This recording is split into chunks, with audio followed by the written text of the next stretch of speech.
Wala nang maraming paligoy-ligoy pa, diretso sa punto na. Maiksi lang ang komentaryo, pero diretso sa punto. Maraming kuro-kuro, may tiwali, may totoo. Dito, sa puntong diretso tayo. Punto, diretso.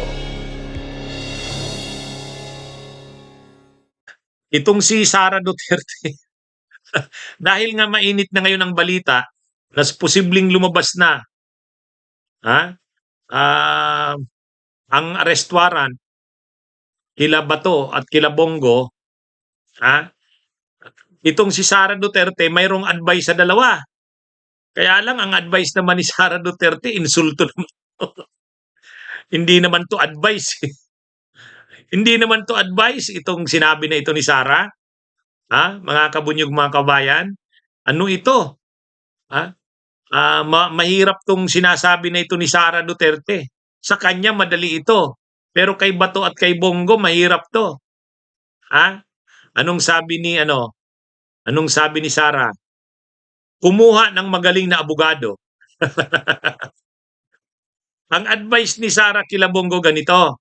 Ang pinakamagandang paghahanda nila ay kumuha sila ng mga abogado nila na mayroong alam sa batas ng Rome Statute sa ICC at sa international law para mabigyan sila ng maayos na advice. Sinabi yan ni Sara February 24. Payo niya sa umano'y co-perpetrators na sina Bongo at Senator Bato de la Rosa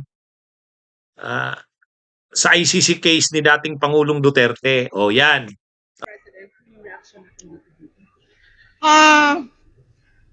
Hindi naman ata ito nakapagtataka. Hindi naman ata nakakapagtataka na nabanggit si Senator Bato de la Rosa at Senator Bongo doon sa confirmation of charges dahil nung mga nakaraan na araw ay nilabas na ng ICC yung dokumento na nandoon yung pangalan nila. Ang magandang depensa nila at paghahanda nila ay kumuha sila ng mga abogado nila na merong alam sa batas sa Rome Statute, sa ICC at sa international law para mabigyan sila ng maayos na advice. Kaya lang, ang problema kasi madali kay Sara magsabi nun kasi marami silang pera na mag-ama.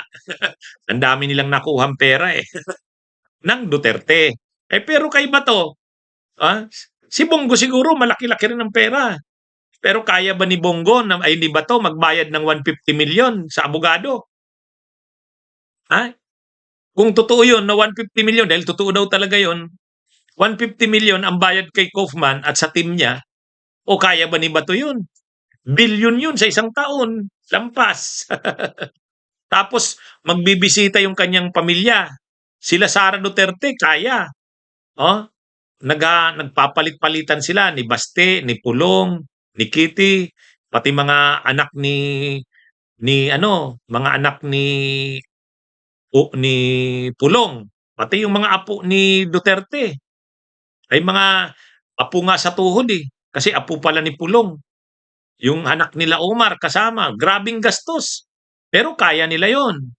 Kaya nila Duterte yon. Ay kay Bongo, saka kay Bato, si Bongo pwede kasi marami rin pera yang nakuha si Bongo. Pero si Bato, kaya yung advice ni Sara, siguro naiisip ni Bato, si Sara naman, kung ang advice niya maghanap ng abogado, totoo naman, pero mahirap yun. Hindi ganun kadali ang magbayad niyan. Pwede yan. Gamitin na lang ni Bato yung libreng abogado ng ICC. Pero siyempre, gusto niya naman, yung abogadong gusto niya, private. Kaya lang, ang mahal-mahal ng mga international lawyer sa ICC. Kaya siguro si Bato mas pinipili na lang na magtago. Ano yan? Kung mayroon man si Batong nakuha rin na pera nung panahong nasa gobyerno siya, ubus yan. Kung 1 billion lang naman yan, mauubos ka agad yan. Yan ang problema. Kaya lang si Sara, ang advice sa kanila, maghanap lang kayo ng abogado ninyo para maghanda na sa pagtatanggol sa kanila. Sabi ni Sara, mayroon daw siyang kilalang British lawyer na pwede. Nung una sinabi na yan ni Sara. Kaya lang, Mabigat yung advice na yan ni Sara eh. Ha?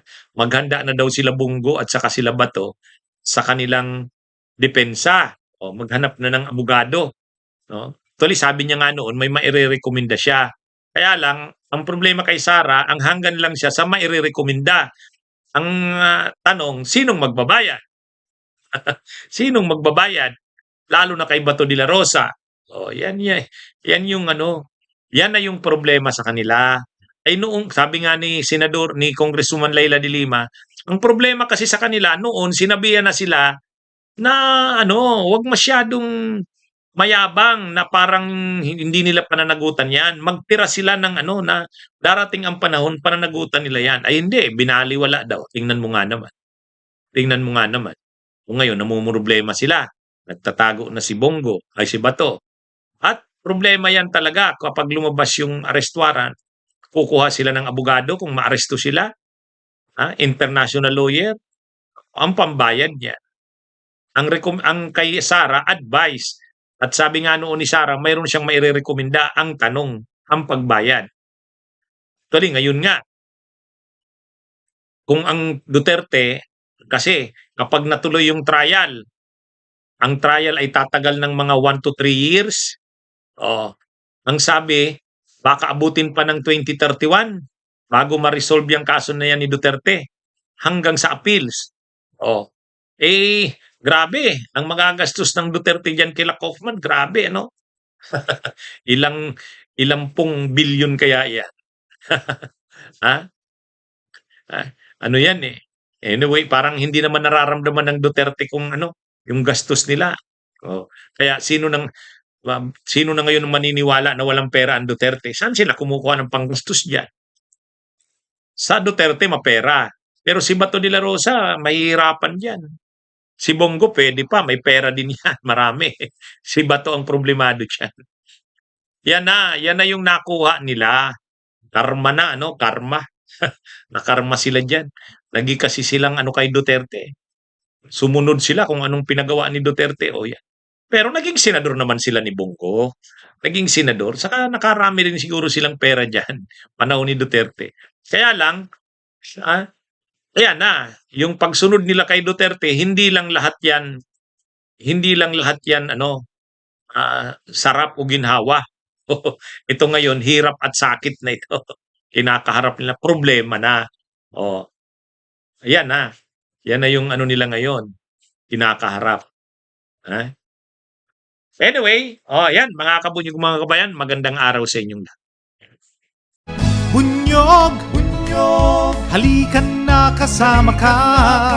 Bunyog, kapag buklod ay may pag-asa. Luzon, Visayas, Mindanao, isa ang pananaw. Sa bagong Pilipinas ang bunyog isisigaw. Bunyog.